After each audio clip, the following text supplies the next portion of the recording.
নিয়ামত যেন না হয় ম্লান, দোয়া তোমার প্রতি, দোয়া তোমার প্রতি।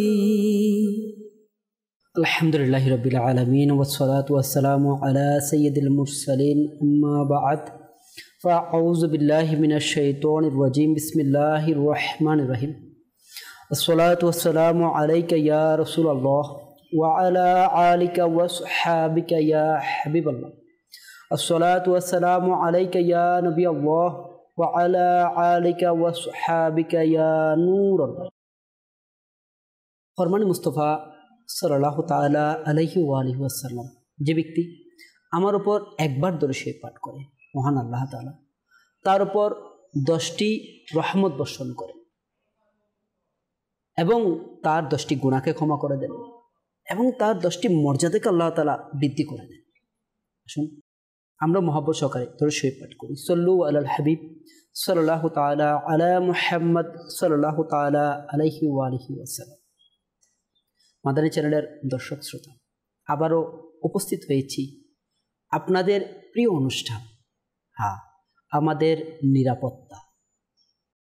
মাদানী চ্যানেলের দর্শক শ্রোতা, আমাদের দুনিয়াবি পরিবার, সমাজ, রাষ্ট্রে পারিবারিক সৌন্দর্য, পারিবারিক নিরাপত্তা, সামাজিক নিরাপত্তা, সর্বোপরি আখিরাতের নিরাপত্তা, সকল ক্ষেত্রে আমাদের কিছু বিষয় এমন আছে যে বিষয়গুলো যদিও আমাদের কাছে খুবই ক্ষুদ্র মনে হয়, খুবই সামান্য মনে হয়, কিন্তু যদি আমরা এই বিষয়গুলোর প্রতি সজাগ দৃষ্টি রাখি এবং নিরাপত্তার সহিত ওই বিষয়গুলো আমরা পরিচালনা করি, তাহলে অবশ্যই আমাদের পরিবার, সমাজ, আত্মীয় স্বজন সকলের মধ্যে একটা সুন্দর সম্পর্ক তৈরি হবে, সমাজের নিরাপত্তা তৈরি হবে, পরিবারের নিরাপত্তা তৈরি হবে এবং আখিরাতের নিরাপত্তার মাধ্যমও তৈরি হয়ে যাবে।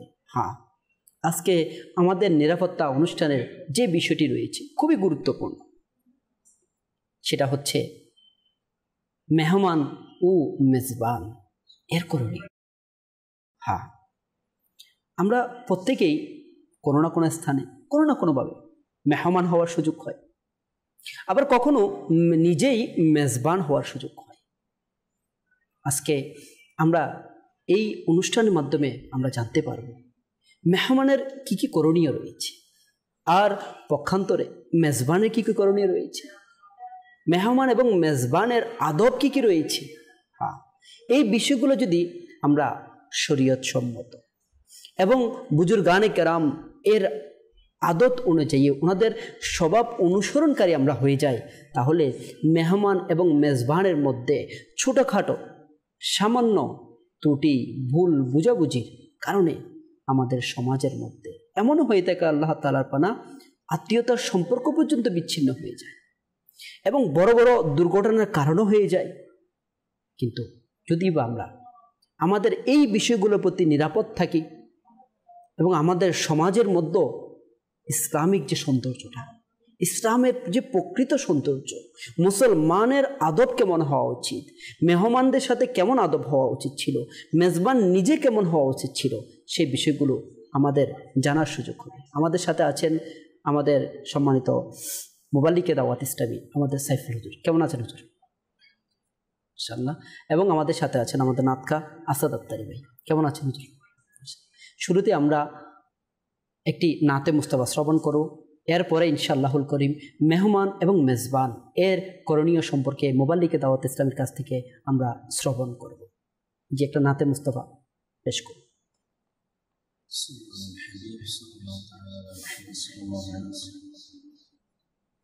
বলগল উলা বিকামালিহি বলগল উলা বিকামালিহি কশফা তুজা বিজামালিহি হসনত জমি খিসালিহি सल्लो अलैहि वालिहि علیہ وآلہ صلو علیہ وآلہ صلو علیہ وآلہ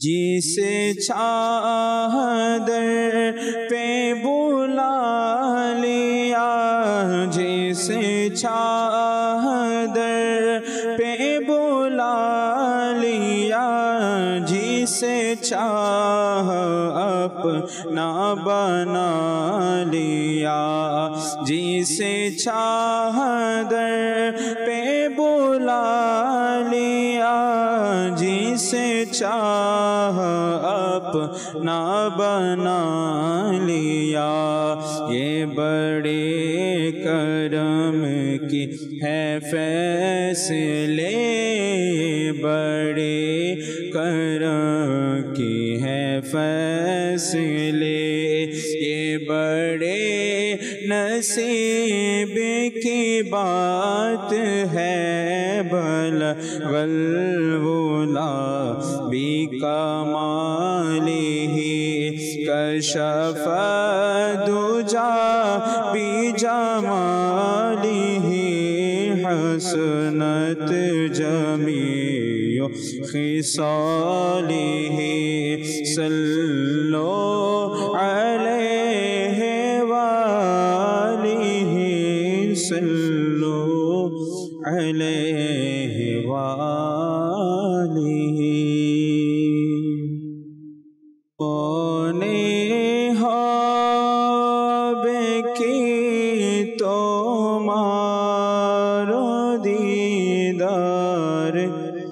یا رسول اللہ جیبانے ہابے کی تمہارو دیدار یا رسول اللہ اے عاشائرو یہ چھیامی گناہ گار یا رسول اللہ اے عاشائرو یہ چھیامی گناہ گار یا رسول اللہ جہانے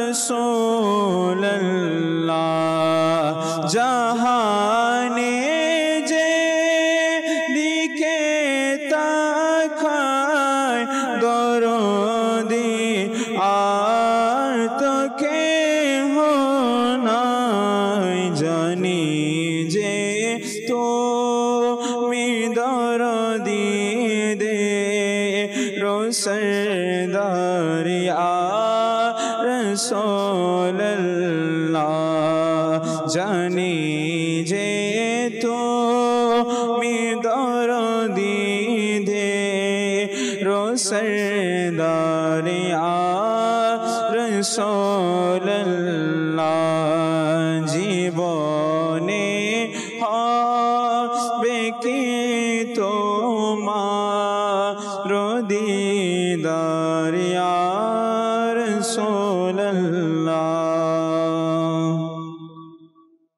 تمہاری زیارت جائے ہزاروں حاجی مدینہ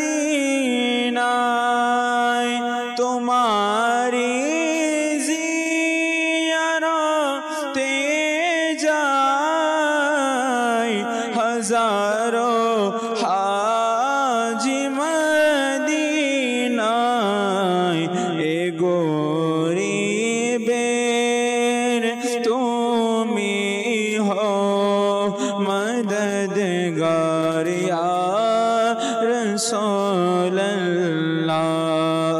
এ গরিবের তুমি হো মদদগার ইয়া রাসূলুল্লাহ জীবনে হবে কি তোমার দিদার ইয়া রাসূলুল্লাহ এ আশায় রয়েছি আমি গুনাহগার ইয়া রাসূলুল্লাহ। হায় কাশ যদিও বা আমাদের নজর গুনাহে ভরপুর, তারপরেও যদি সরকার সাল্লাল্লাহু তাআলা ইসলামের দিদার নসিব হয়ে যেত। আল্লাহ তাআলা আমাদের প্রত্যেক আশিকে রাসূলকে আল্লাহ তাআলা বের মাহবুব সাল্লাল্লাহু তাআলা ইসলামের দিদার নসিব করুক, আমিন। মাদানী চ্যানেলের দর্শক শ্রোতা, হ্যাঁ, আজকে যে বিষয় নিয়ে আলোচনা হচ্ছে মেহমান ও মেজবান এর করণীয়। মাদানী চ্যানেলের দর্শক শ্রোতা, সাধারণত এমনিতে এখন ওই সময়টা, যে সময়ের মধ্যে এই মাসের মধ্যে মেহমান এবং মেজবানের মেহমানদারি করা এবং মেজবানি করার এর একটা উত্তম সুযোগ এখন, এবং এটা আমাদের জন্য পারফেক্টও রয়েছে। জি হুজুর, কি বলবেন যে আমাদের বর্তমান সমাজের প্রেক্ষাপটে মেহমান এবং মেজবানের আদব সম্পর্কিত কিছু মাদানী? আলহামদুলিল্লাহ রাব্বিল আলামিন, ওয়াসসালাতু ওয়াসসালামু আলা সাইয়্যিদিল মুরসালিন, আম্মা বা'দ। আসলে আজকে মাশাআল্লাহ অনেক সুন্দর একটা চমৎকার একটা বিষয় নেওয়া হয়েছে, মেজবানের করণীয় এবং মেহমানের করণীয়। মেজবান কি করবে মেহমান আসলে, আর মেহমান যখন কারো ঘরের মধ্যে গিয়ে মেহমান হবে ইনি কি করবে। আসলে আমাদের মুসলমানদের মধ্যে একটা রীতি আছে, আমরা কখনো মেজবান হই, কখনো আবার মেহমান হয়ে যাই। হয়তো কখনো আমরা কারো ঘরে যাই অথবা কেউ আমাদের বাসায় আসে, এভাবে এটা প্রচলন আমাদের মুসলমানদের মাঝে আছে। আর এটার মাধ্যমে ভ্রাতৃত্ববোধ সুন্দর হয়, একে অপরের সাথে সম্পর্কটা মজবুত হয়, গভীরতা ভালোবাসা বৃদ্ধি পায়। আপনি দেখবেন আমি যখন আপনার ঘরে মেহমান হব, তো মেহমান কখন হব? যখন আপনি আমাকে মোহাব্বত করেন তখনই তো মেহমান হব। এভাবে আপনি আমার ঘরের মেহমান হবেন, এটা কখন হয়? যখন আপনার সাথে আমার একটা ভালো একটা সম্পর্ক থাকে। তো এটার মাধ্যমে মুসলমানের মধ্যে ভালো সম্পর্ক একটা প্রকাশ পায়। তো এক তো আছে আমরা যাদেরকে চিনি তাদেরকে আমাদের ঘরের দাওয়াত দিই, মেহমান বানাই।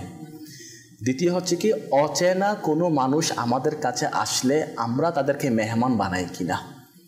রাসূল পাক সাল্লাল্লাহু আলাইহি ওয়াসাল্লামের বৈশিষ্ট্য এটা ছিল, পরিচিত সাহাবায়ে কেরাম যারা আসতো এনারা মেহমান হতো, তাদেরকেও মেহমানদারি করতেন। যদি অচেনা কেউ চলে আসতো তাদের জন্য রাসূল পাক সাল্লাল্লাহু আলাইহি ওয়াসাল্লাম মেহমানদারি করতেন। যদি নিজের ঘরের মধ্যে মেহমানকে মেহমানদারি করার কোনো কিছু না থাকতো, ব্যবস্থা করে হলো তার মেহমানদারি করতেন, তাকে সম্মান করতেন, ইজ্জত করতেন। তো এই ব্যাপারে হাদিসে পাকের মধ্যে আসছে মেহমানকে সম্মান করা, ইজ্জত করার ব্যাপারে। বুখারী শরীফের মধ্যে একটি হাদিসে পাক এভাবে রয়েছে, আল্লাহ পাকের প্রিয় নবী সাল্লাল্লাহু আলাইহি ওয়াসাল্লাম ইরশাদ করেন যে আল্লাহ পাক ও কিয়ামতের উপর ঈমান রাখে তার উচিত মেহমানের সম্মান করা। তো যে আল্লাহ পাকের উপর ঈমান রাখবে এবং যে কিয়ামতের দিবসের প্রতি ঈমান রাখবে, তো তার উচিত হচ্ছে মেহমান আসলে তার সম্মান করা। এখন মেহমান আসলে মেহমানকে সম্মান কিভাবে করবে, এটা মেজবানের অবশ্যই জানা দরকার। কারণ আমার ঘরের মধ্যে মেহমান আসলো আর আমি যদি তাকে সম্মান করতে না পারি, তো এটা অনেক ক্ষতির দিকও আলোচনা হয়েছে। কারণ কিতাবের মধ্যে এটাও আসছে, একটা হাদিসে পাকের মধ্যে এটাও আসছে যে আল্লাহ রাসূল পাক ইরশাদ ফরমাচ্ছে যে আল্লাহ পাক ও কিয়ামতের দিবসের উপর ঈমান রাখে তার উচিত মেহমানকে কষ্ট না দেওয়া। প্রথম আমাদের কি বলছে যে আল্লাহ এবং আখিরাতের উপর ঈমান রাখে তার উচিত মেহমানকে সম্মান করা। দ্বিতীয় হাদিসের পাকের মধ্যে কি বলছে যে আল্লাহ পাক এবং আখিরাতের উপর ঈমান রাখে তার উচিত মেহমানকে কষ্ট না দেওয়া। তাহলে এখন মেজবানের কিন্তু অনেকটা চিন্তার বিষয়। এক হচ্ছে কি, যখন আমার ঘরে মেহমান আসবে বা আমার কাছে মেহমান আসবে তার সম্মান করা। দ্বিতীয় দিক, করণীয় দিক হচ্ছে কি, তাকে দেখতে হবে এটা যেন মেহমান আমার কাছে এসে আমার কারণে কষ্ট না পায়। উভয় দিকটা তাকে লক্ষ্য রাখতে হবে। তো এখন প্রথম কথা হচ্ছে এটা, মেহমান আসলে মেহমানকে সম্মান করা দ্বারা কি বোঝায়, আমরা মেহমানকে সম্মান কিভাবে করব। তো এই হাদিসে পাকের ব্যাখ্যার মধ্যে মুফতি আহমদ ইয়ার খান নঈমী রহমতুল্লাহ আলাইহি ইনি বলতেছে কি, যখন মেহমান আসবে তো উৎফুল্লতার সাথে সাক্ষাৎ করা, আনন্দের সাথে তার সাথে সাক্ষাৎ করা, মারহাবা। এটা আমরা প্র্যাকটিক্যাল আমির আহলে সুন্নাতের মাঝে দেখা যায়। আমির আহলে সুন্নাতের কাছে যখন ঘরের মধ্যে মেহমান আসে, ইনি নিজে ঘরের দরজার সামনে থাকে এবং অনেক খুশি মনে তাকে গ্রহণ করে নেয়। তো প্রথম হচ্ছে কি, মেহমানকে সম্মান করার তরিকা হচ্ছে এটা, যখন ইনি আমাদের কাছে আসবে যেন আমরা উৎফুল্ল থাকে, আমাদের আনন্দ ভাব এবং চেহারার মধ্যে মুস্কি হাসি। তাহলে মেহমান বুঝবে আমি আশাতে ইনি নারাজ না, খুশি আছে।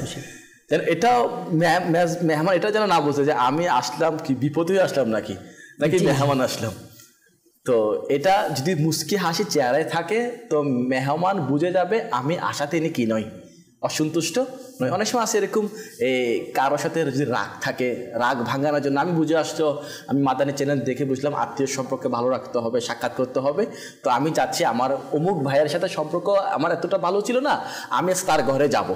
তো এখন মেজবান যদি ইনি আশাতে চেহারাকে মলিন করে রাখে তো ইনি দেখে বুঝবে ইনি এখন আমার মধ্যে কি আছে, নারাজ আছে। এই জন্য বলছে কি, যখন মেহমান আসবে চেহারার মধ্যে মুস্কি হাসি, তাকে বসতে দেওয়া এবং যথাসম্ভব নিজের সাধ্য মোতাবেক তার জন্য খাবারের ইন্তজাম করা এবং নিজের হাতে কি করা, তাকে মেহমানদারি করা এবং তাকে সুন্দরভাবে বিদায় জানানো। এটা হচ্ছে মেহমানকে সম্মান করার যেটা ধরন রয়েছে এটা।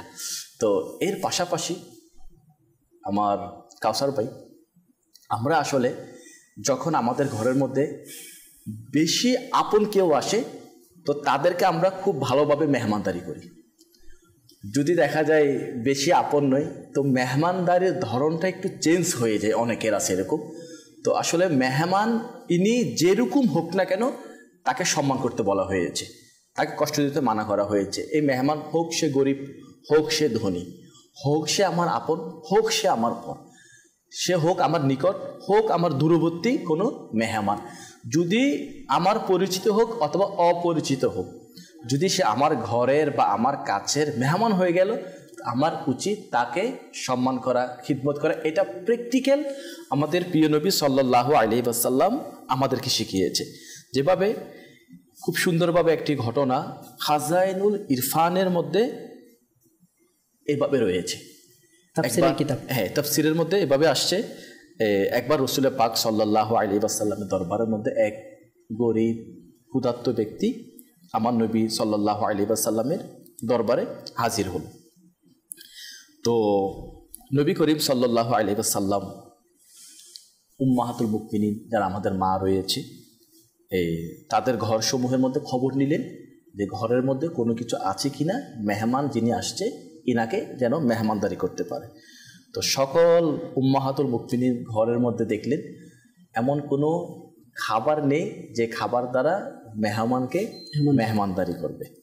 তো রাসূল পাক সাল্লাল্লাহু আলাইহি ওয়াসাল্লাম এই পয়গাম আসলো যে উম্মাহাতুল মুমিনিন ঘরের মধ্যে কোনো খাবার নেই, মেহমানদারি কি করার মতন কোনো কিছু নেই। তো রাসূল পাক সাল্লাল্লাহু আলাইহি ওয়াসাল্লাম ওই মেহমানকে বিদায় করে দেয় নাই। আমাদের ঘরে এরকম অবস্থা আমাদের নাই, বর্তমান সমাজে এমন নাই যে একটা মেহমান তাকে আমি এক কাপ চা পান করাতে পারবো না বা কিছু খাওয়াতে পারবো, বা এমন নাই টাকাও জমা নেই বা দোকান থেকে এনে দেওয়া, ওরকমও এখন পরিবেশ এরকম না, যে কোনোভাবে মেহমানদারি করা যাবে। মানে আমার রাসূল পাক সাল্লাল্লাহু আলাইহি ওয়াসাল্লামের প্রত্যেকটা উম্মাহাতুল মুমিনিনের ঘরের মধ্যে এরকম অবস্থার মধ্যে ছিল যে ঘরের মধ্যে একজন মেহমানকে মেহমানদারি করাবে ওরকম কোনো জিনিস ঘরের মধ্যে ছিল না। উভয় জাহানের বাদশার ঘরে, হ্যাঁ, যিনি উভয় জগতের বাদশা, যিনার কাছ থেকে সবাই নিয়ামত এখনো পর্যন্ত পাচ্ছে, কিয়ামত পর্যন্ত পাবে, কিয়ামতের দিনেও পাবে, জান্নাতের মধ্যে গেলেও পাবে। তো রাসূল পাক সাল্লাল্লাহু আলাইহি ওয়াসাল্লাম কিরকম উত্তম আচরণ করলেন ওই গরিব অসহায় ব্যক্তির সাথে। ইনাকে বিদায় করে দেয় নাই যে চলে যান, এখন ঘরের মধ্যে কিছু নেই, খেতে পারবেন না, ওরকম না। তো ওই ব্যক্তির জন্য যিনি আসছে আমার নবী দরবারের মধ্যে, ইনার জন্য আমার প্রিয় নবী সাল্লাল্লাহু আলাইহি ওয়াসাল্লাম সাহাবায়ে কিরামকে ইরশাদ করলেন, যে ব্যক্তি এই ব্যক্তিকে নিজের ঘরের মেহমান করে নেই, আল্লাহ তাআলা তার উপর দয়া করুন। দোয়া দিছে। কাউকে বলে যে তুমি, কারণ সাহাবায়ে কেরামের অনেকের হালত এমন ছিল, ইনাদের ঘরের মধ্যে কি ছিল না, ওরকম খাবার ছিল না, যাদেরকে কি করবে। তো যদি আমার নবী বলে দেয়, তো ইনি তো এর জন্য দোয়া দিচ্ছে যে যে ব্যক্তি এই ব্যক্তিকে নিজের ঘরের মেহমান বানাবে, আল্লাহ পাক তাকে দয়া করুন। এই কথা শোনার পর প্রিয় নবী সাল্লাল্লাহু আলাইহি ওয়াসাল্লামের এক সাহাবী, প্রসিদ্ধ সাহাবী হযরত সাইয়েদুনা আবু তালহা আনসারী রাদিয়াল্লাহু তাআলা আনহু, যিনি অত্যন্ত একজন প্রিয় সাহাবী, অত্যন্ত আমলদার সাহাবী, জান্নাতি সাহাবী, আমার নবীর প্রিয় সাহাবী, ইনি দাঁড়িয়ে গেলেন এবং মেহমানকে নিজের ঘরে নিয়ে গেলেন। দেখেন, ইনি যখন ঘরে নিয়ে গেছেন, ইনার ঘরের অবস্থা আপনাকে আমি আলোচ করতেছি। আল্লাহু আকবার। ঘরে নিয়ে গেলেন। ঘরে গিয়ে আপন বাচ্চার মাকে রাদিয়াল্লাহু তাআলা আনহাকে জিজ্ঞাসা করলেন, ঘরে খাওয়ার কোনো বস্তু আছে? তখন ওই বাচ্চার মা বলতে লাগলেন, ঘরের মধ্যে শুধুমাত্র বাচ্চাদের খাবার আছে। মানে উনি নিজেও জানতেন না যে মেহমানকে নিয়ে যাচ্ছেন, মেহমানদারি করার মতো কিছু আছে কিনা, রাসূল পাকের দোয়া বিবেচনা ওইটা করেনি। হ্যাঁ, প্রায়োরিটি কোনটাকে দিয়েছে? আল্লাহ রাসূলের দোয়া। আল্লাহ রাসূল সাল্লাল্লাহু আলাইহি ওয়াসাল্লাম জবান দিয়ে দোয়া যেটা বের হয়েছে। তো ইনি বলতেছে বাচ্চার মাকে যে ঘরে কি খাবার কিছু আছে? তো বাচ্চার মা বলতেছে শুধু বাচ্চাদের জন্য একটু খাবার আছে। দেখেন মেহমানদারির কীরকম ইজ্জত করতেছে, সম্মান কিভাবে করতেছে, মেহমানদারি কিভাবে করতেছে। তো আবু তালহা আনসারী রাদিয়াল্লাহু তাআলা বলতেছে কি, বাচ্চাদেরকে ফুসলিয়ে ঘুম পাড়ায় দাও, বাচ্চাদেরকে ফুসলিয়ে ঘুম পাড়ায় দাও, এবং যে খাবারটুকু বাচ্চাদের জন্য রাখা হয়েছে ওটা এই মেহমানদেরকে দিয়ে দাও। খাবার দেওয়ার পরে ঘরের বাতিকে অফ করে দিবে, যেন মেহমান বুঝতে না পারে যে আমরা উপবাস রয়েছি। মেহমান যখন বাতি অফ হবে তো মেহমান মনে করবে কি আমরা খেয়ে ঘুমিয়ে গিয়েছি, বাচ্চারা ঘুমিয়ে গিয়েছে। লাইট যদি অন থাকে মেহমান মনে করবে এনারা খাবার খাবে। যদি মেহমান কম খেয়ে নেয়, হাত গুটিয়ে নেয়, এর জন্য দেখ কীরকম তরবিয়ত দিচ্ছে নিজের স্ত্রীকে। বলছে খাবার দেওয়ার পরে ঘরের যেটা বাতি আছে এটাকে বন্ধ করে দিবে, যাতে মেহমান এটা বুঝতে না পেরে কম খাবার খায়, যে এনারা খাবার খাবে, যেন এটা বুঝতে না পারে, যেন খাবারকে বাতিকে অফ করে দিবে এবং সম্পূর্ণ খাবার মেহমানকে দিয়ে দিবে। তো ইনি এটাই করলেন, মেহমানের কাছে খাবার দেওয়ার পর নিজের ঘরের রুমের বাতিকে অফ করে দিলেন। তো মেহমান খুব ভালোভাবে খাবার খেয়ে চলে গেলেন। তো সকালবেলা যখন আবু তালহা আনসারী রাদিয়াল্লাহু তাআলা আনহু আমার নবী সাল্লাল্লাহু আলাইহি ওয়াসাল্লামের বরকতময় দরবারের মধ্যে হাজির হলেন, তখন আল্লাহর মাহবুব দানায়ে উয়ুব মুনাজ্জাহুন আলিল উয়ুব নবী করিম সাল্লাল্লাহু আলাইহি ওয়াসাল্লাম আবু তালহা রাদিয়াল্লাহু তাআলা আনহুকে দেখে ইরশাদ করলেন, রাতে অমুকের ঘরে আশ্চর্যজনক ঘটনা ঘটেছে। সুবহানাল্লাহ। এতেও এখান থেকে এতটুকু কথার মধ্যে বোঝা যাচ্ছে রাসূলের পাকের কাছে অদৃশ্যের জ্ঞান আছে, নিঃসন্দেহে। এটা আমাদের আকীদা, আলহামদুলিল্লাহ। তো বলতেছে কি অমুকের ঘরে আশ্চর্যজনক ঘটনা ঘটেছে, আল্লাহ তাআলা তাদের উপর অনেক সন্তুষ্ট, এবং সূরা হাশরের এই আয়াত অবতীর্ণ হয়েছে ওই সাহাবীর শানে। এই আয়াত যেটা অবতীর্ণ হয়েছে না, এটা শানে নুজুল হচ্ছে এটা যে ইনার এই ঘটনা ঘটার কারণে এই আয়াতের পাক কি হয়েছে, অবতীর্ণ হয়েছে। তো আয়াতটা কি, যেমন আপনার সূরা হাশরের এই আয়াতে পাক অবতীর্ণ হয়েছে, বিসমিল্লাহির রহমানির রহিম, ওয়া ইউসিরুনা আলা আনফুসিহিম ওয়ালাউ কানা বিহিম খাসাসা। এর অনুবাদ কানজুল ইমানে এভাবে আসছে, এবং আপন জানের উপর তাদেরকে প্রাধান্য দিয়েছে যদিও তাদের প্রচণ্ড অভাব। এই আয়াতের কিছু অংশ এটা, বাকি অংশ আছে। তো এইভাবে এতটুকু ইরশাদ আমার নবী সাল্লাল্লাহু আলাইহি ওয়াসাল্লাম তাদেরকে করেছেন যে আল্লাহ পাক তাদের প্রতি খুশি হয়ে এই আয়াত পাক নাজিল করেছে। তো কাসর ভাই, এখান থেকে আমরা একটা বিষয় খুব ভালোভাবে বুঝতে পারি, মেহমান যখন আমাদের ঘরের মধ্যে আসবে তো মেজবানের যেটা করণীয় সেটা হচ্ছে কি, তাকে যেটা আছে সামর্থ্য মোতাবেক তাকে মেহমানদারি করা, নারাজ হয়ে না যাওয়া, মেহমান আসা বরকত। এমনও মাশাআল্লাহ বড় সুন্দর বলেছেন। আর এই ওয়াকিয়ার দ্বারা তো আসলে অনেকগুলো মাদানী ফুল আমাদের জন্য শিক্ষণীয় রয়েছে। এর মধ্যে এটাও নিতে পারি যে আল্লাহ তাআলা প্যারা মাহবুব সাল্লাল্লাহু তাআলা ইসলাম এর সাহাবায়ে কেরামের আকীদা কেমন ছিল, ইনারা কেমন লাভবাহিক বর্ণওয়ালা ছিলেন, সামনে ডানে বামে কোনো কিছু চিন্তা করতেন না। আকা সাল্লাল্লাহু আলাইহি ওয়াসাল্লাম জবান দিয়ে বলেছেন তো বলেছেন, এটার উপর লাভবাহিক ছিলেন। আর নিজের সন্তানদেরকে, নিজের পরিবারকে উপোস রেখে মেহমানদারি করা, হ্যাঁ, তো এটাও অনেক সময় এটাও হাদিস মুবারাকার ক্ষেত্রে এটাও আসছে যে আল্লাহ রাসূল সাল্লাল্লাহু আলাইহি ওয়াসাল্লাম মেহমানদারি করার জন্য নিজের অস্ত্রের যে সরঞ্জাম আছে এটাকে বন্ধক রেখে মেহমানদারি করেছেন। তার মানে মেহমানদারিটা, মেহমান আমাদের জন্য কত বড় নিয়ামত। জি, মেহমান তো এটা আল্লাহ পাকের পক্ষ থেকে একটা রহমত। কিতাবে আসছে ভাবে যখন মেহমান কারো ঘরে মেহমান হয় তখন সে তার রিজিকগুলো নিয়ে আসে, যখন মেহমান চলে যায় তখন ওই মেজবানের গুনাহ ক্ষমা হয়ে যায়। তো মেহমান আসা তো এটা বরকতের মাধ্যম। মেহমান আসা মানে মেজবানের গুনাহ কি হয়ে যাওয়া, ক্ষমা হয়ে যাওয়া। আর মেহমান তার রিজিকটাই নিয়ে আসে। দেখেন, হয়তো আমরা প্রকাশ্যভাবে এটা দেখি যে মেহমান যখন আমার ঘরের মধ্যে আসে, আমি অনেকগুলো খাবার তৈরি করলাম, মেহমান এসে খাবার খেলো, এরকমটি যদিও বা প্রকাশ্যে দেখতেছি যে আমরা খাবার তৈরি করেছি মেহমানের জন্য, হাকিকতে হচ্ছে এটা ওই মেহমানের রিজিক আমার ঘরে ছিল, আল্লাহ পাক আমার মাধ্যমে তার রিজিকটা তাকে দেওয়াচ্ছে। এক তো এটা আমি ইনকাম করছি, আমি খাবার তৈরি করলাম, আমি বিভিন্ন রকম আইটেম তৈরি করলাম। তো এই এতগুলো আইটেম একজন বা দুইজন মেহমান আমার ঘরের মধ্যে আসলো, সকালবেলাও খেলো বা দুপুরে খেলো এবং রাতেও খেলো। তো এই যে সে আমার ঘরে খাবার খেলো, এখানে হাদিস কি বলছে, মেহমান যখন আসে তার রিজিক নিয়ে আসে। তো এটা কিভাবে হলো?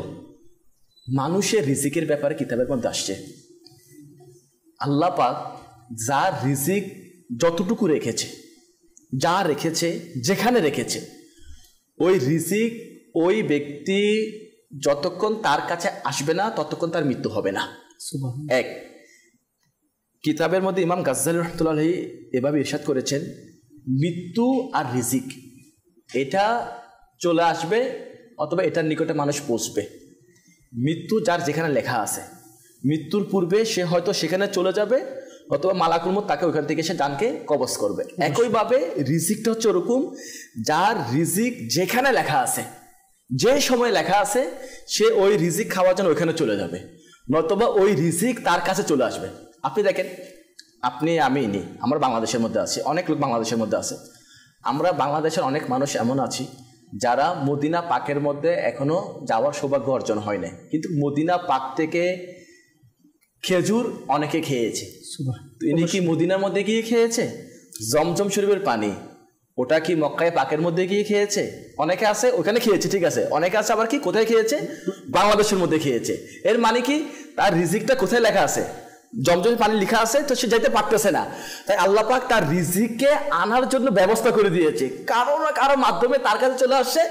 এখন তার পাশে ইনিও আছে। তো এখন দেখেন কিরকম সুন্দর বিষয়টা না, ইনাকে দিচ্ছে, আপনি একটু পান করেন। এর মানে কি না, রিজিকটা এখানে আসে বিদায় এটা কোথায় থেকে ঘুরে ঘুরে মাস কি মাস, বছর কি বছর পরে এর কাছে চলে আসছে। এর মানে হচ্ছে কি, রিজিক যার যেটা আছে ওটা হয়তো এর কাছে চলে আসবে, নয়তোবা ইনি ওখানে চলে যাবে। অনেকে আছে ওখানে গিয়ে পান করতেছে, ওখানে গিয়ে খাচ্ছে, তো রিজিক ওখানেও আছে। এই কথা হচ্ছে এটা, যখন মেহমান যখন মেজবানের ঘরের মধ্যে যাবে, তো এই রিজিকটা মেজবান যদিও বা টাকা পে করছে, রান্না করছে, কষ্ট করে সবগুলো তৈরি করছে, 4-5 আইটেম তৈরি করে পেশ করছে, এখন মেহমান যে খাচ্ছে এটা মেহমানের রিজিক। সুবহানাল্লাহ, এই রিজিক ছিল বিধায় আপনার ঘরের মধ্যে আসছে। যদি রিজিক না থাকতো তাহলে আপনার ঘরের মধ্যে এটা খেতে পারতো না। দেখেন, রিজিক না থাকলে কাউসার ভাই দেখেন মুখ তো আছে, হাত তো আছে, খাবার খেতে আসছেন, হাত থেকে পড়ে গেছে, অথবা কেউ আসে তাকে দিয়ে দেওয়া হয়েছে। তো মেহমানের রিজিক নিয়ে আসে। এর জন্য মেহমান আসলে অসন্তুষ্ট না হওয়া, নারাজ না হওয়া, খুশি হওয়া, লাভ। এটা মেহমান যখন আসবে, আমার সামর্থ্য একটা খেজুর দিয়ে আমি মেহমানদের করলাম। বড় সুন্দর আলোচনা করেছে মাশাআল্লাহ। মেহমানের গুরুত্ব সম্পর্কিত আরও কিছু বিষয় এবং মেহমান এবং মেজবানের করণীয় মাদানী ফুল আলহামদুলিল্লাহ রাব্বিল আলামিন আমরা মুবাল্লিগে দাওয়াত ইসলামীর কাছ থেকে আরও শ্রবণ করব। আসুন আমরা দর্শক শ্রোতাদের কিছু কলস রয়েছে, কলসগুলো শ্রবণ করে নিই। কলস চালিয়ে দিন। আব্দুল কাইয়ুম, আপনাদের ভালো চ্যানেল দেখতেছি, খুব ভালো লাগতেছে, আপনাদের সব কিছু ভালো লাগে মাশাআল্লাহ। Next call. ঢাকা থেকে, আমার নাম নজরুল। ইসলামের চ্যানেলটা দেখি তো, আমার বাড়ি এলে ওই চ্যানেলটা খুব দেখে, আল্লাহর রহমত ভালোই লাগে, আমরা সবাই দেখি, আমাদের জন্য দোয়া করবেন। মাশাআল্লাহ, অবশ্যই আল্লাহ তাআলা আপনার এবং আপনার পরিবারকে আল্লাহ তাআলা কবুল করুক এবং ঘরে ঘরে এভাবে করে মাদানী চ্যানেলকে আমরা আম করার মাধ্যমে আমাদের পরিবার সমাজের মধ্যে ইনশাআল্লাহুল করিম আমরা বিভিন্ন আদব এর শিক্ষা আমরা প্রচার করব। Next call. নাটোর জেলা মানে আব্দুল সালাম, আপনাকে চ্যানেল আমি দেখতে খুব ভালো লাগে, আমার জন্য দোয়া করুন। মাশাআল্লাহ, আল্লাহ তাআলা আপনাকে কবুল করুক। এভাবে করে আমরা যারা মাদানী চ্যানেলের দর্শক শ্রোতা আমরা যারা দেখতেছি, আমরাও এই অনুষ্ঠানটা যারা মিডিয়ার মাধ্যমে দেখতেছি শেয়ার করার মাধ্যমে অন্যদেরকে এক ব্যাপারে উৎসাহিত করি। হয়তোবা আলহামদুলিল্লাহ রাব্বিল আলামিন এই মাদানী চ্যানেল দেখার মাধ্যমে অসংখ্য পরিবার এমন আছে যে পরিবারের মধ্যে বিভিন্ন অশান্তি ছিল, পারিবারিক যে বিভিন্ন কলহ ছিল, কিন্তু এই মাদানী চ্যানেল দেখার মাধ্যমে পরিবারের মধ্যে মাদানী পরিবেশ চলে আসছে এবং আত্মীয় স্বজনের মধ্যে আত্মীয়তার সম্পর্ক, সামাজিক সম্পর্ক এর মধ্যে অনেক মজবুতি চলে আসছে। মাশাআল্লাহ, আমরা শুনছিলাম হুজুর, এখন আসলে বর্তমান আমাদের যে প্রেক্ষাপটটা মাশাআল্লাহ, এখন যে ঈদের পরে মেহমানদারি করা, ঈদের পর আত্মীয় স্বজনের বাড়িতে যাওয়া এই বিষয়টা আলহামদুলিল্লাহ আমাদের একটা সচরাচর রীতি আছে এবং উত্তম সময়, এটা উত্তম আত্মীয়তার সম্পর্ক বন্ধনটা অটুট থাকে। কিন্তু আসলে আমাদের বর্তমান সমাজের প্রেক্ষাপটে মেহমানদারির যে চিত্রটা ম্যাক্সিমাম একটা ভুল ধারণা এটা আছে, যদি বা আপনি এটা বিস্তারিত বলবেন। সেটা হচ্ছে কি, মেহমানদারি বলতে খাবার খাওয়ানোটাকে, শুধু অনেক ভালো ভালো খাবার আয়োজন করাটাই কি মেহমানদারি, আর নাকি আমি আমার সাধ্য অনুযায়ী যদি বা সাধারণ খাবারও হয়ে থাকে, কিন্তু আমি আমার আন্তরিকতা, আমার ব্যবহার এর মাধ্যমে আমরা মেহমানদারকে সন্তুষ্ট করতে পারি। যেটা মনে পড়ে ছোটোবেলায় যখন আমরা ঈদের সময় আত্মীয় স্বজনতে বাড়ি যাওয়ার একটা কী ছিল, প্রবণতা ছিল। এমনও ছিল আগের দিন প্ল্যানিং করে রাখতাম, কোন আত্মীয় স্বজনের বাড়ি যাবো, কার থেকে কোথায় যাব, কোথা থেকে কোথায় যাব। তো যেটা আমি ব্যক্তিগতভাবে এখন করতেছি, বাচ্চারা করতেছে, ঠিক আছে, তবে রীতিটা কমে গেছে। কিন্তু হ্যাঁ, সচরাচর এখন আসলে মানুষ অন্যদিকে মুভ হচ্ছে। কিন্তু তখনও আসলে একটা বিষয় এমন দেখা গেছে, কিছু পরিবার এমন আছে যাদের এখানে যাওয়া হতো না বা মন সায় দিত না, এই কারণে মাশাআল্লাহ সম্পদশালী ছিল, আয়োজনও ভালো করতো, কিন্তু ওই যে আন্তরিকতার একটা অভাব, যে আপনি যেটা বললেন শুরুতে, মুচকে হাসি, একটা আন্তরিকতার সাথে কথা বলা, মেহমানদেরকে যেটা সময় দেওয়া, মেহমানের দিল খুশি করার যে অন্যান্য যে বৈশিষ্ট্যটা, যেটা কমতি থাকার কারণে ওখানে যাওয়া হতো না। কিন্তু এমন কিছু পরিবারে যাওয়া হতো, আমরা গিয়েও জানতাম যে ওখানে তেমন কোনো খাবার মিলবে না, হয়তো বা সামান্য কিছু মিলবে, কিন্তু ওনাদের ব্যবহার, আন্তরিকতা, যেটা মহব্বত, সেটা মিলতো, যার কারণে আগ্রহটা বেশি ছিল। তো এ ব্যাপারে আপনি কী বলবেন? আসলে এটা আমাদের মাথা থেকে ফেলে দিতে হবে, মেহমান খাবার খাওয়ার জন্য আসে। জি, মাশাআল্লাহ, এই চিন্তা ধারণা আমাদের থেকে ফেলে দিতে হবে, কারণ সবাই তো আর গরিব আসে না, জি, ফকির আসে না, ঘরে খাবার নাই এই জন্য চলে গেছে আত্মীয়ের ঘরের মধ্যে, চলে আসে খানা খাওয়ার জন্য, এরকম না। এরকম ধারণা করা তো কুধারণা সৃষ্টি হওয়া, এটা তো মুসলমানের বৈশিষ্ট্য না। আমার ঘরের মধ্যে মেহমান আসছে, আমি মুসলমান, আমার ঘরে মেহমান আসছে, আমার মাথার মধ্যে এটা রাখতে হবে, ইনি আসছে হয়তো আমার সাথে সম্পর্ক ভালো রাখার জন্য, আমার সাথে ভালো কথা বলবে, আত্মীয়তা সম্পর্ক বজায় রাখার জন্য ইনি আসছে। বাস এবার আমার সামর্থ্য যা আছে, হোক সেটা খেজুর হোক, পানি হোক, এক কাপ চা হোক। যেমন ঈদের সময় আপনি দেখেন বেশিরভাগ মানুষের ঘরের মধ্যে যাবেন শ্যামাই দিন, শ্যামাই কি এর ঘরের মধ্যে নাই? লুডুস কি এর ঘরের মধ্যে নাই? এরপরে আপনি ফালুদা বলেন, এর ঘরের মধ্যে কি নাই? বিভিন্ন কোল্ড ড্রিঙ্কস এর কথা বলেন, এগুলো এর ঘরের মধ্যে নাই? আছে। তো আমার ঘরের মধ্যে আসলো, তো আমি বলতেছি মনে মনে এটা খুব খারাপ জিনিস। এর দ্বারা নিজের অন্তর নাপাক হচ্ছে এবং এর দ্বারা সম্পর্ক নষ্ট হয়ে যায়, এর দ্বারা তার চরিত্রটা তার মধ্যে প্রকাশ পাচ্ছে। এটা এরকম চরিত্র না রাখা চাই, আমাদের তো এরকম চরিত্র রাখা চাই। আলহামদুলিল্লাহ, মেহমান আসছে, আল্লাহ পাকের রহমত আসছে, সুবহানাল্লাহ। বাস আমার ঘরে মেহমান আসছে, আমি তাকে কি করি? কবুল করে নি। তো মেজবানের যেগুলো করণীয়, তো কিছু করণীয় আমি মাদানী চ্যানেল দর্শককে আরজ করে দিচ্ছি। মেহমান যখন আমাদের ঘরের মধ্যে আসবে, আমরা কি করব, করণীয় কি কি জিনিসগুলা? এর মধ্যে এক নম্বর করণীয় হচ্ছে এটা, যেটা আমি প্রথমে বলছিলাম, আন্তরিকতা এবং হাসিভাবে তাকে গ্রহণ করে নেওয়া। তো 2 নম্বর হচ্ছে কি, নিজের ক্ষমতা অনুযায়ী তাকে আপ্যায়ন করা, মেহমানদারি করা। আমার যা ক্ষমতা আছে, আমার ভালো ক্ষমতা আছে। একটা কথা রয়েছে, খাবারের মাধ্যমে মানুষের দিল এবং মানুষকে নিজের প্রতি আকৃষ্ট করানো যায় এবং তার দ্বারা অনেকগুলো ফায়দা নেওয়া যাবে, ভালো দিক দিয়ে ফায়দা, দিনের ফায়দা নেওয়া যাবে। তার মাধ্যমে আমি তাকে 1 কাপ চা পান করালাম, নিয়ত থাকলাম যে মাশাআল্লাহ নিয়ে আসছে আমার ঘরে মেহমান আছে, আমি তাকে মাদানী কাফেলা, দিনী কাফেলা সফর করাবো, তাকে আমি ইস্তেমা, দাওয়াত, সপ্তাহে ইস্তেমা হয়, ওখানে যেন দাওয়াত পেশ করব। এভাবে অনেকগুলো ফায়দা চাইলে নিতে পারে। আচ্ছা, এগুলো হচ্ছে সাধারণ কথা বলতেছি। যদি আমার আত্মীয়রা আসে, ওদেরটা তো এটা আত্মীয় আসছে, করতেই হবে এদেরকে মেহমানদারি, না করলে আবার ওনারা আমাদের ব্যাপারে নেগেটিভ হবে এবং আত্মীয় সম্পর্কটা আস্তে আস্তে ফাটল হয়ে যাবে। আচ্ছা, তো এরপর নাম্বার 3 হচ্ছে কি মেহমানকে বিরক্ত না করা। এটা কিভাবে? এভাবে বিরক্ত করা, বারবার খাবারের জন্য জোর করা, মেহমান 1 বার 2 বার 3 বার 4 বার জোর করে দিয়ে দেওয়া, সবগুলো একসাথে দিয়ে দেওয়া। এটার মধ্যে অনেক সময় যদি বা মেজবান মনে করছে এটা ভালো, কিতাবে লেখা সেভাবে 3 বার পর্যন্ত বলার অনুমতি আছে। একবার চুপ থাকবে না, আবার একেবারে বেশি জোর করবে না। এটার মাধ্যমে অনেক মেহমান বিরক্ত বোধ করতে পারে। অনেক তো আছে এরকম 1 বার বলতেছে, 2 বার 3 বার না এবার দিয়েও দিচ্ছে। আর যদি না বলেই আমি সবগুলো দিয়ে দিই, এটাও তো বিষয়টা, তবে আমার নফস চাচ্ছে যে আমি সাপোজ আমি এই মুরগিটা নিব, হ্যাঁ এটা টেস্ট আগে নেব, আমি এটা নিব, আমার নফস এটা চাচ্ছে, কিন্তু আমাকে আগে দেওয়া হচ্ছে গরুর মাংস, যেটা আমি খাচ্ছি, বা হয়তো আমার কোনো একটা ওজোর আছে যে কারণে আমি এটা খাবো না, কিন্তু ওই মেজবান দিচ্ছে, ওনার দিলখুশি করার জন্য কষ্ট করে খাচ্ছি। কিছু পরিস্থিতি কিন্তু এমনও হয়ে যাচ্ছে। এই জন্য মেহমানকে মেজবান এটা লক্ষ্য রাখতে হবে, খেয়াল রাখতে হবে যেন আমার মেহমান কি না হয়, বিরক্ত না হয়। এর জন্য 3 বার ভাই দেব, আরেকটু দিন, আরেকবার দেব, এভাবে 3 বার কি করা তাকে বলা, চেষ্টা করা। 3 বারের পরে তাকে আর বলতে মানা করছে, আবার এভাবে বলছে একেবারে চুপ না থাকা। মেহমান আসছে, আমাদের এখানে অনেক জায়গার মধ্যে রসম হচ্ছে এরকম, মেহমানকে খাবার দিয়ে অদৃশ্য হয়ে যাওয়া। অদৃশ্য তো মানা করছে ভাই, গায়েব হয়ে না, আপনি মেহমানকে খাবার দিয়ে নিজে করেন, এর নিকটে থাকেন, কি লাগবে কি প্রয়োজন দেন, হাসি মুখে তার সাথে কথাবার্তা বলেন। এটা হচ্ছে মেজবানের করণীয়। আচ্ছা, এরপর কি মেহমানের গোপনীয়তা রক্ষা করা। মেহমানের ব্যক্তিগত কথাবার্তা, তার আচার আচরণ যদি কিছু প্রকাশ হয়ে যায়, স্বাভাবিক সবাই তো একরকম আন্দাজ নিজবা নাও রাখতে পারে, এক একজন এক এক জায়গা থেকে আসে, এক এক পরিবেশ থেকে আসে। মেহমান হয়ে গিয়েছে, হয়তো ইনি এসে অনেক সময় দেখে আমার সাথে আমার বাচ্চা গিয়েছে, হ্যাঁ আরও 2-3টা বাচ্চা আসছে, তো এরা হয় অনেক সময় দুষ্টামি করতে পারে, অনেক কিছু করে ফেলতে পারে ঘরের মধ্যে, অথবা আমি কথাবার্তার মধ্যে কারোর সাথে কথা বলতেছি, রাগ দেখাচ্ছি বা কোনো কিছু প্রকাশ আমার দ্বারা হচ্ছে, এই জিনিসটা মেজবান গোপন রাখা, এটাকে প্রকাশ করে না দাও। কোন মেহমান চলে আসলো ঘরের মধ্যে এসে পুরো একেবারে কি করে দিল, চিল্লি, এর বাচ্চা কি, এত শয়তান বাচ্চা, কিভাবে, এগুলো আবার মানুষদেরকে বলা, তো বলার দ্বারা লস কি হবে, গীবত হবে।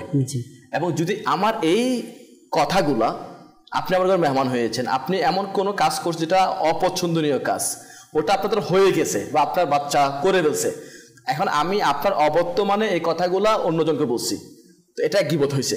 এখন এই কথাগুলো যদি আবার আপনি শুনেন, আপনি বলেন আপনি কি আর আসবেন আমার ঘরের মধ্যে, যে ইনি আমাকে মেহমানদারি করার পর আমার নামে মানুষকে এগুলো বলতেছে। এই জন্য যখন মেহমান মেজবানের ঘরে আসবে, কারো ঘরে আসবে, মেজবানের করণীয় হচ্ছে এটা, তার গোপনীয়তাগুলা, তার দুষ্ত্রুটিগুলাকে গোপন রেখে মাফ করে দেওয়া, গুরুত্বপূর্ণ মাদানী। এটা হচ্ছে একটা উত্তম বৈশিষ্ট্য মেজবানের।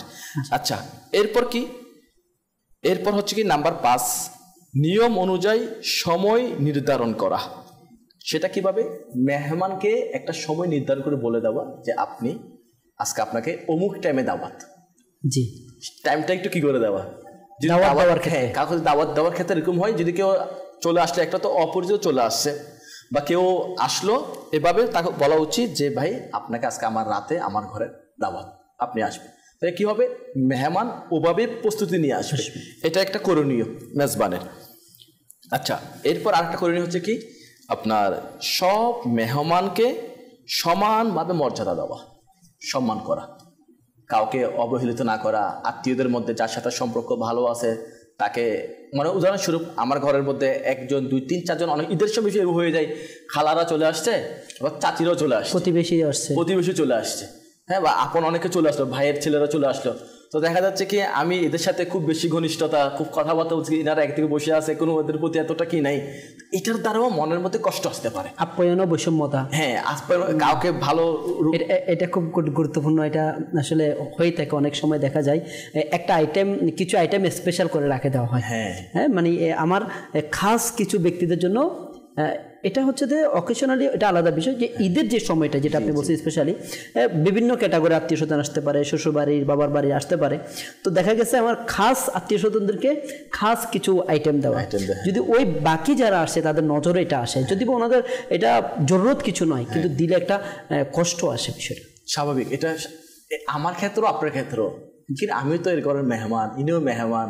তো এখন আচ্ছা অনেক সময় গেছে বাচ্চাদের ক্ষেত্রে প্রকাশ হয়ে যায় এভাবে, বড়দেরকে তো খাবার ঠিক আছে আলাদা আলাদা দিয়ে দেওয়া হলো, এখন বাচ্চা ইনার বাচ্চাকে ওটা দিয়ে দেওয়া হলো, ইনারকে দেওয়া হলো না, এগুলো নজরও আসলে না তো মেহমানের দিলে কষ্ট আসতে পারে। তো মেজবানের এই জিনিসগুলো খুব লক্ষ্য রাখা চাই, যে আসবে তাদেরকে মেহমানদারি করার সময়, আপ্যায়ন করার সময়, ইজ্জত করার সময় আমরা এটা খেয়াল রাখি, ভাই ইনি এখন আমার ঘরে মেহমান আসছে, ইনি এখন আমার কি মেহমান, ইনাকে আমি সম্মানগুলো দেখবো, ইজ্জত দেখবো, খিদমতের দিকে দেখবো, যা সামর্থ্য আছে সবাইকে এক সমান। এর দ্বারা কী হবে, কারো মনোমালিন্য হবে না, ঝগড়া হবে না, রাগ সৃষ্টি হবে না, গিবত হবে না, চুগলিও হবে না। আর এটা যদি না করানো মেজবানে তো আসছে তো সম্পর্ক ভালো রাখার জন্য, কিন্তু দেখা যাবে এটা উল্টা কি হয়ে যাবে, বিপরীত হবে, সম্পর্ক ভালো হওয়ার চাইতে এবার ইনারাও মেহমানও ঘরের মধ্যে কি বলবে, গেছি তো আজকে ওখানে, এনারা দেখছি তো কি করছে আমাদেরকে, ওদের সাথে কিরকম আচরণ আর আমাদের সাথে কিরকম আচরণ, শেষ আজকে থেকে আর আমার খালা বলতে কেউ নেই। তোমার বোনের বাড়ি তো গেছিলাম তো দেখেছি, তোমার বোনের বাড়ি গিয়ে তোমার বোন দেখছি তো কাদেরকে সম্মান বেশি করছে, আমাদের একটু মুসকিছে কথাও বললো না, একটু সম্মান করলো না, আসলাম এক কাপ চা খাওয়াইলো না ভালো করে, চার মধ্যে কি নাকি, এই জিনিসগুলোর দ্বারা সম্পর্ক ভালো হওয়ার চাইতে ভেঙে যাওয়ার সম্ভাবনা অনেক বেশি থাকে। যেন মেজবান আছে না, এই কিন্তু অনেক একটা কি বিষয়, মানে গুরুত্ব বিষয়, যে আমার ঘরে যে আসবে মেহমানদারি করাটাও শেখা দরকার। এই জিনিসগুলো যদি আমরা নোট রাখি না, ইনশাআল্লাহ আল্লাহ চাইতো আমাদের মাঝে কেউ এসে কষ্ট পাবে না। আর এই মেজবানের শেষ করে হচ্ছে এটা, যখন মেহমান চলে যাবে উচিত হচ্ছে এটা, সুন্নত তরিকা হচ্ছে এটা, তাকে দরজা পর্যন্ত পৌঁছিয়ে দেওয়া, সালাম দেওয়া, মুসাফা করা, তাকে আলবিদা জানানো, আবার আসার কি দেওয়া, দাওয়া দেওয়া, এটা হচ্ছে মেজবানের করণীয়। মাশাআল্লাহ, বড় সুন্দর আলোচনা শুনছিলাম। আমাদের মেজবানের কি কি করণীয় রয়েছে, হায় আমাদের যদি আমাদের সমাজের মধ্যে এই মাদানী ফুলগুলো আমরা অনুসরণ করি, তাহলে মেহমান এবং মেজবানের মধ্যে যে সকল মনোমালিন্য সৃষ্টি হয় এগুলো আমাদের সমাজের মধ্যে হয়তো এটা আর হবে না, দূরীভূত হয়ে যাবে। এখন আমরা একটা নাতে মুস্তাফা শ্রবণ করব, এরপর ইনশাআল্লাহ আমরা মেজবানের করণীয় শুনলাম, এরপর আমরা মোবালিকে দাওয়াত ইসলামের কাছ থেকে মেহমানেরও কিছু করণীয় রয়েছে, আদব রয়েছে, সে সম্পর্কে আমরা শ্রবণ করব। জি না, শ্রবণ করব।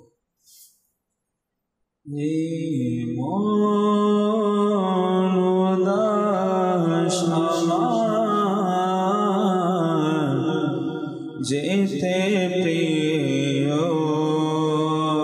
নবী সহ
বাংলার কারাগারে কোন রে হায় যাব ছুটে আরব শহর কোন দিন পাবো রে হায় যাব ছুটে আরব শহর যায় যে শত হাজি তোমার দরবার প্রতি বছর আকাশ যায় যে শত হাজি তোমার দরবার প্রতি বছর মন চায় আমার যায় মন চায় আমার যায় পেতে তোমার কৃপার নজর মন উদাস আমার যেতে প্রিয় নবীর শহর কোন দিন ফুরায় জানি এ অধমে আশার প্রহর কোন দিন ফুরায় জানি এ অধমে আশার প্রহর। মাশাআল্লাহ, পুরো সুন্দর নাতে মুস্তাফা শ্রবণ করলাম। হুজুর, আমরা এতক্ষণ পর্যন্ত মেজবানের করণীয় আদব সম্পর্কে শুনলাম, কিন্তু পক্ষান্তরে যদি আমরা মেহমানদের দেখি, আসলে কিছু মানুষ এমন আছে, কিছু মেহমান এমন আছে, মেজবান আতঙ্কে থাকে, মেজবান ভয়ে থাকে, আর সে দিল থেকে আসলে দোয়া করে এই ধরনের মেহমান যেন কখনো না আসে। কেননা ওই মেহমান ওই মেজবানের জন্য চারিদিকে মান সম্মান, চারিদিকে ভয়ের কারণ হয়ে থাকে। এমনকি দুর্বল যারা রয়েছে আর্থিকভাবে, তাদের বিভিন্ন ত্রুটি, তাদের কমজোরিগুলো তাদের সামনে প্রকাশ করা হয়, অপমানিত করা হয়। ওই সকল মেহমানদের জন্য কী কী মাদানীপুর রয়েছে, আর সত্যিকার একজন মেহমান কেমন হওয়া উচিত? আপনি যাদের কথা বলছেন, যে গুণাবলীগুলো বলছেন না, এতে মেহমান না, গুণাবলী সন্তারাশি। কারণ মেহমান যে হবে তার মধ্যে তো এগুলো থাকবে না। আমি কারো ঘরে মেহমান যাব আর মেজবান আমাকে দেখে ভয়ের মধ্যে আছে, তো আমি তো ডাকাত। আছে এমন খারাপ কিছু আত্মীয় স্বজন এমন আছে, বিশেষ করে যদি বলা যায় মেয়ের জামাতা, হ্যাঁ কিছু এমন আছে মেয়ের জামাতা, ওটা আসলে আকাঙ্ক্ষায় অনেক বেশি থাকে। হ্যাঁ, যে মেয়ের জামাতা যদি আসে তাহলে পুরো ঘরের মধ্যে একটা ভীতি কাজ করে, পুরো পরিবার সবাই অ্যালার্ট থাকা। ওরকম জামাতা না হওয়া চাই, আল্লাহ আমাদেরকে না করুক। কারণ আমি ওরকম ব্যক্তি হয়ে গেলাম যে আমার কারণে মানুষ আতঙ্কের মধ্যে আছে। তো আমি ওই সমস্ত জামাতাদের খিদমত আরজ করছি যে আমাদের মধ্যে এই স্বভাব থাকে যে আমাকে দেখে আমার শ্বশুরবাড়ির লোকেরা আতঙ্কের মধ্যে আছে, ভয়ের মধ্যে আছে, টেনশনের মধ্যে আছে। নিয়ে আসবে, কি না কি চাইবে, কি না কি বলবে, কোথায় বসাবো, আমার তো সামর্থ্য নেই না, চাহিদা তো বেশি। ইনি ভালো খাবারের চাহিদা, বছরে একবার আসছে অথবা কোনো দাওয়াতে চলে আসছে, দাওয়াত দিতে হচ্ছে, মেয়ের সম্পর্ক তার সাথে হয়েছে, একটা আত্মীয় হয়েছে, এখন সে আমার কাছে তাকে আসতে হবে, তার কাছে আমাকে যেতে হবে। এখন ওরকম জামাতা না হওয়া চাই যে আমার কারণে আমার হয়তো আমার আত্মীয় স্বজন হয়তো এদের সামর্থ্য নাও থাকতে পারে। তো আসলে মেহমানের যে করণীয়গুলো আছে না, এগুলোর মধ্যে এই বিষয়টা আসবে যে মেহমান কেমন হওয়া চাই। মেহমান আসলে এটা হওয়াটা ভাগ্যের ব্যাপার, মেহমান হওয়া এটা সুন্নতে মুবারাকা। দাওয়াত কবুল করা, কারো ঘরের মেহমান হওয়া এটা সুন্নতে মুবারাকা। নবী পাক সাল্লাল্লাহু আলাইহি ওয়াসাল্লাম মেহমান হয়েছে, এভাবে সাহাবায়ে কেরাম, অন্য সাহাবায়ে কেরামের ঘরের মধ্যে মেহমান হয়েছে। তো ইনাদের কাছ থেকে আমরা এভাবে ধারাবাহিকভাবে এটা শিখতে পেরেছি, যখন কোনো ব্যক্তি কারো ঘরের মেহমান হবে তো তাকে অবশ্যই মেহমানের যেটা কাজ ওগুলো তাকে অবশ্যই করতে হবে। তো যেটা কিতাবের মধ্যে আমি পড়লাম, মেহমান যখন কেউ হবে তার যেটা করণীয়, প্রথম করণীয় যে শরীয়ভাবে অপারগতা না হয়, তাহলে মেজবানের দাওয়াতকে কবুল করা, অপারগতা না থাকলে দাওয়াত কবুল করে নেওয়া, মেহমান হয়ে যাওয়া। যখন মেহমান হবে, এখন সামর্থ্য অনুযায়ী মেজবানের ঘরের যারা পরিবারবর্গ আছে ওদের দিল খুশি করার নিয়তে কিছু খাবার নিয়ে যাওয়া, উপহার নিয়ে যাওয়া। বাচ্চা থাকলে তাদের জন্য কিছু খাবারের জিনিস নিয়ে যাওয়া। কারণ একটা প্রবাদ আমাদের এখানের মধ্যে আছে যে বাচ্চাকে খুশি করলে বাচ্চার মা বাবার মন পাওয়া যায়। স্বাভাবিক, আপনি ঘরে সবার জন্য নিছেন, বাচ্চা উদাহরণ একটা চিপস পছন্দ করে, তো আপনি সবার জন্য নিছেন, বাচ্চার জন্য চিপস নেয়, এই কান্না করবে, আঙ্কেল চিপস কোথায় আমার? তাহলে যদি সবার সামনে আমাদের চিপস খুঁজে দেন আমি লজ্জার মধ্যে পড়ে যাব।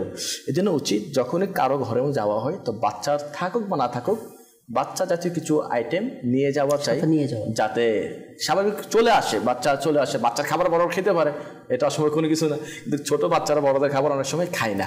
তো এজন্য মেহমানের উচিত যখন কারো ঘরে যাবে, হোক সেটা ফ্রুট হোক অথবা নিজ সামর্থ্য অনুযায়ী বেশি নিয়ে যাব, দুনো হাতকে ভর্তি করে নিয়ে যাব। এগুলো অনেক সময় অনেক মেজবান খেয়াল করে। যদি এটা হয় যে হুজুর যে মেহমান আমার কাছে বেশি যারা নিয়ে আসছে তাদের জন্য আমার আয়োজন একরকম হবে, আর যারা আনতে পারে নাই তো তখন আবার দেখা যায় যে কি তাদের জন্য আয়োজন ব্যতিক্রম হয়ে যায়, যেটা আপনি তখন বলছেন। মেজবানের এটা আশা না রাখা যায়। জি, এটা তো উপহার। উপহার যে কোনো কিছু হতে পারে, যে কোনো জিনিস হতে পারে। কিছু এটা তো আশা রাখবে কিছু না আনুক।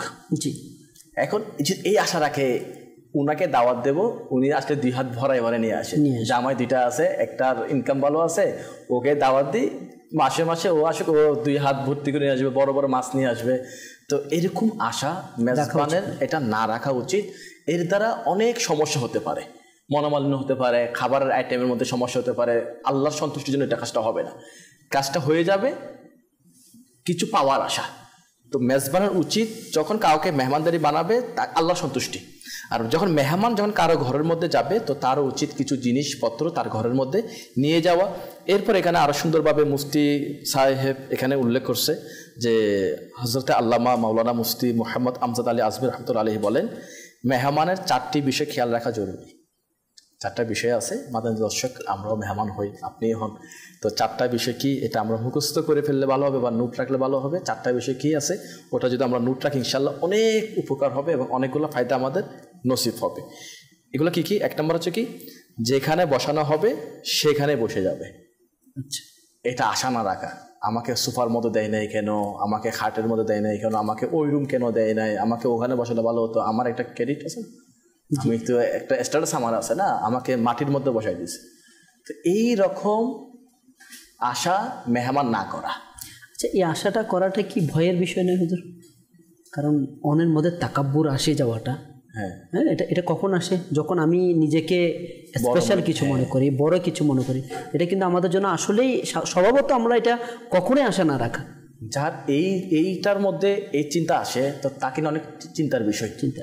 কারণ একটা মানুষের মেহমান হবে, ওখানেও তার মনের মধ্যে একটা আকাঙ্ক্ষা হচ্ছে এটা আমার জন্য ভালো সোফা হতে হবে, আমার জন্য খাট হতে হবে, চেয়ার হতে হবে, আমার জন্য এটা সেটা হতে হবে। এই যে চাওয়াটা না আখিরাতের বরবাদের একটা লক্ষণ। যদি এইটা চাওয়াটা এটার মধ্যে আসে তাহলে অন্যান্য অনেকগুলো দিক আছে ওগুলো সে গ্রেফতার হতে পারে, রিয়াকারির মধ্যে, অহংকারের মধ্যে, না জানি কোন কোন গুনাহের মধ্যে সে লিপ্ত হয়ে যাবে। এই জন্য মেহমানের উচিত মেজবান আমাকে যেখানে বসাবে ওখানে বসে যাবো, হোক সেটা মাটির মধ্যে, চাটাইয়ের মধ্যে হোক, খাটের মধ্যে হোক, যেখানে বসেছে শুকরিয়া আদায় করে বসে যাওয়া। এটা 1 নম্বর বিষয়টা মেহমানকে খেয়াল রাখতে হবে। এরপর নাম্বার 2 হচ্ছে কি, যা কিছু তার সামনে উপস্থাপন করা হবে তার উপর সন্তুষ্ট থাকবে। এটা যেন না বলে এর চেয়ে ভালো হতো যদি আমি আমার ঘরে খেয়ে নিতাম, কিংবা এই ধরনের অন্যান্য বাক্য। এটা কিন্তু অনেক মানে সাথে অনেক যুদ্ধ। এই জিনিসটা খুব ভালো একটা বিষয় বলেছেন। মানে হ্যাঁ, এটা খাবার আইটেম দেখে চেহারার রং পরিবর্তন হয়ে যায় অনেকে।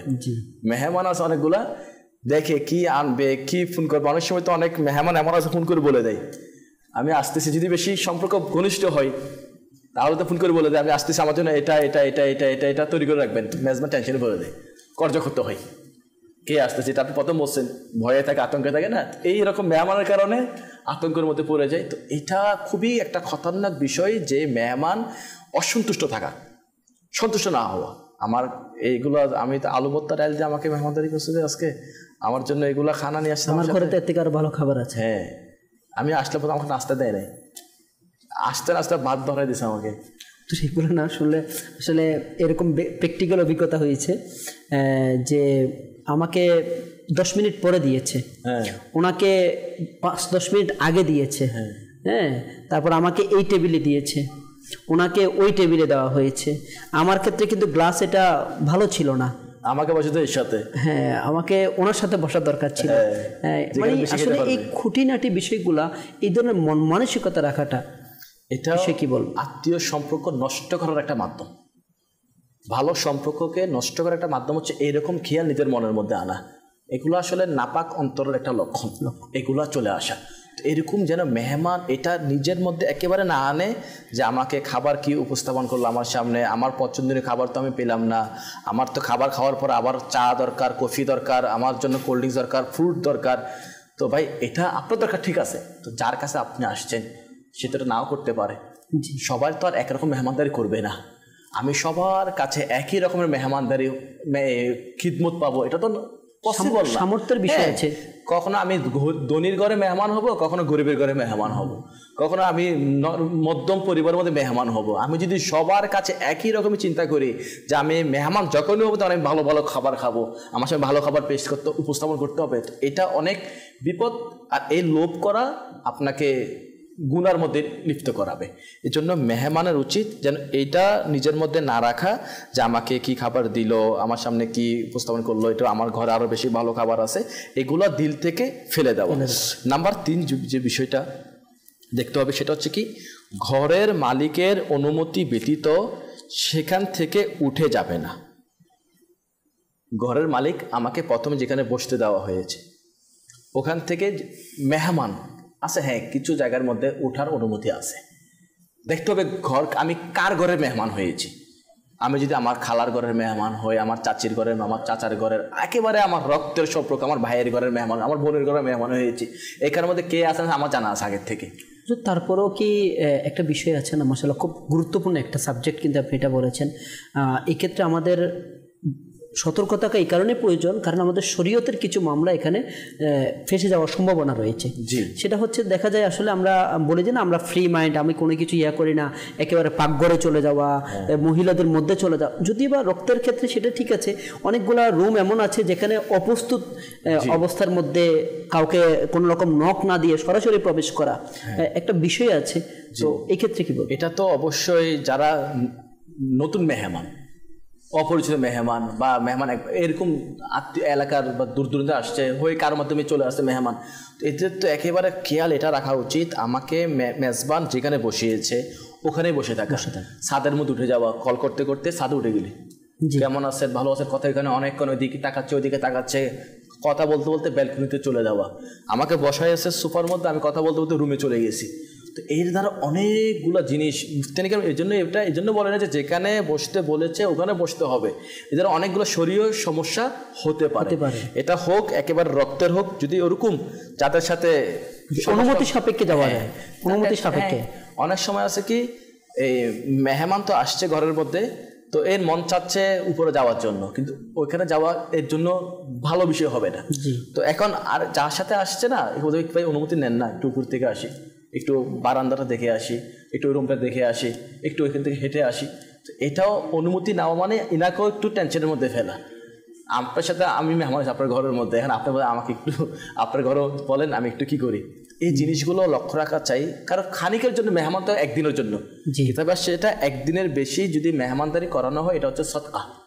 একদিন মেহমান, সে একবেলা দুইবেলা তিনবেলা থাকবে খাবে, এতে কোনো সমস্যা, নিজের সামর্থ্য অনুযায়ী তাকে মেহমানদারি করবে। তো এই বিষয়টা আমরা মাদানী চ্যানেলের দর্শক নোট রাখা চাই। আমরা যাদের ঘরের মধ্যে মেহমান হব, যেখানে আমরা মেহমান হওয়ার সৌভাগ্য অর্জন করবো, সুন্নতের প্রতি আমল করতে পারবো, তো আমাদের উচিত আমাদেরকে যেখানে বসতে দিবে, আমাদেরকে যে যতটুকু জায়গাতে যাওয়ার জন্য আমাদেরকে বলা হবে যে অতটুকু আপনি যান। এটা তো বলে দেওয়া হয় না, তো এটা আমাদের জেনে রাখা দরকার, আমরা যেন সব জায়গায় একেবারে বিচরণ না করি। আচ্ছা, নাম্বার 4 যেটা কাসর ভাই এখানে আসছে সেটা হচ্ছে কি, যখন সেখান থেকে বিদায় নেবে তখন তার জন্য দোয়া করবে। যে আমাকে খাবার আপ্যায়ন করলো তার জন্য দোয়া করা, যে আল্লাহুম্মা তুহিম্মান আতআমানি। এটা হচ্ছে কি, খাবার যখন মেহমানদারি করানো হবে, মেহমানদারি করানোর পরে মেহমানকে এই দোয়াটা করাটা উচিত যে আল্লাহ তুমি তাকে পান করাও যিনি আমাকে পান করিয়েছে, তুমি তাকে খাওয়াও যে আমাকে খাবার খাওয়ার ব্যবস্থা করে দিয়েছে, এভাবে দোয়া দেওয়া, এরপরে তার থেকে বিদায় নিয়ে চলে যাওয়া। আরেকটা বিষয় এটা লক্ষ্য রাখা চাই মেহমানদেরকে, মেজবানের গোপনীয় দোষ ত্রুটি যদি কোনোটা নজরের মধ্যে আসে, ওই জিনিসগুলা গোপন রেখা তাকে মাফ করে দেওয়া। এটাও আমি পড়লাম যে যদি মেহমান কারো ঘরের মধ্যে মেহমান হয় তো তার উচিত সে যেন কী রাখে, মেজবানের গোপনীয়তাগুলা, দোষগুলা বা যা যা তার নজরে পড়ে রাখে, যেগুলো অপছন্দনীয়তা মিলে না ওগুলো গোপন রাখা। যদি ওগুলো না রাখে না তো অনেক সমস্যা এটার মাধ্যমে হতে পারে। মেহমান তো আসলাম তার ঘরের মধ্যে, তো আমি তো তার ঘরে মেহমান হওয়ার জন্য আসছি, তার ঘরে কি আছে না আছে, কোথায় কি আছে না আছে ওগুলো চেক দেওয়ার জন্য আমি আসি নাই, ওগুলা চেক করে গিয়ে আরেকজনকে বলার জন্য আমি আসি নাই। এটার দ্বারাও বলবো ওই যেভাবে মেজবান বলবে, মেহমানও একই সেম। কারণ স্বাভাবিক মানুষের মধ্যে ভুল ত্রুটি থাকতে পারে, কারো মেহমানদারির মধ্যে বেশি হতে পারে, কম হতে পারে। তো আপনাকে যেরকম মেহমানদারি করছে, কারণ আমার সামনে চিংড়ি মাছ, আমার জন্য ইলিশ মাছ, আমার জন্য গরুর গোশত দেয় নাই, অনেকগুলো কিছু দেয় নাই, এবার আমি এগুলো ঘরের মধ্যে গিয়ে বলতেছি, তো এইভাবে অনেকগুলো সমস্যা হয়ে যাবে। আপনি হয়তো শুনছেন, আমি শুনছি কিছুদিন আগে যে এক জায়গার মধ্যে বিবাহ হচ্ছে, ওখানের মধ্যে চিংড়ি মাছ না দেওয়াতে বিবাহ কি হয়ে গেছে। আপনি দেখেন বিষয়টা কিরকম না? ওই বিবাহ ভাঙ্গার পিছনে যারা থাকে না, তারা আসলে তৃতীয় পক্ষ থাকে। ম্যাক্সিমাম যারা ওই স্বভাবের হয়ে থাকে, কাছের মানুষ বা ম্যাক্সিমাম এই ধরনের বিবাহের মধ্যে যারা এই ধরনের ঘটনাগুলো ঘটায়, বিশৃঙ্খলাগুলো তৈরি করে, তারা যারা দুঃসম্পর্ক কোনো আত্মীয় স্বজনের দ্বারা এই ধরনের ঘটনাগুলো বেশি ঘটে। তা আমাদের উভয় পক্ষের এটা সতর্ক থাকা উচিত যে অতি বাহানা যারা করে থাকে এদের থেকে বিরত থাকা। আরেকটা বিষয়, খুব সুন্দর একটা পয়েন্ট আপনি বলেছেন, সেটা হচ্ছে হুজুর চতুর্থ যে পয়েন্টটা, সেটা হচ্ছে মেজবানের জন্য দোয়া করা। আসলে বর্তমান সমাজের মধ্যে, বর্তমান আমাদের মেহমান মেজবানের মধ্যে যে আয়োজনটা হয়ে থাকে, বলবো যে এই মাদানী ফুলটা, এই যে স্বভাবটা হওয়া উচিত, এটা বিলীন পেয়ে গিয়েছে। এটা একেবারে নাইয়ের কোটাই, তাই না? যদি দেখেন শুরুতেই আমাদের, আর ইসলাম আমাদেরকে বিনয়ের শিক্ষা দেয়, এটা মেহমানের ক্ষেত্রে হোক কিংবা মেজবানের ক্ষেত্রে হোক। হ্যাঁ, শুরুতে সালাম বিনিময় করা, শেষে দোয়া করা, দুইটাই কিন্তু এই ইসলামের সৌন্দর্যটা আমাদের মধ্যে অটোমেটিক আমাদেরকে বিনয়ী করে থাকে। আলহামদুলিল্লাহ, আজকে আমরাও সাধারণত আমরা যারা দাওয়াত ইসলামীতে আসার আগেও আমাদের কাছে এই স্বভাবটা ছিল না কোথাও গিয়ে কারোর জন্য দোয়া করা। খাবার দাবার খেলাম, বাস চলে আসলাম, মানে কোনো ত্রুটি খুঁজে। আরেকটা যেটা বলেছেন ত্রুটির বিষয়টা, এটা আমাদের আসলে সতর্ক থাকা উচিত। কিছু পয়েন্ট আমাদের স্মরণ রাখা উচিত।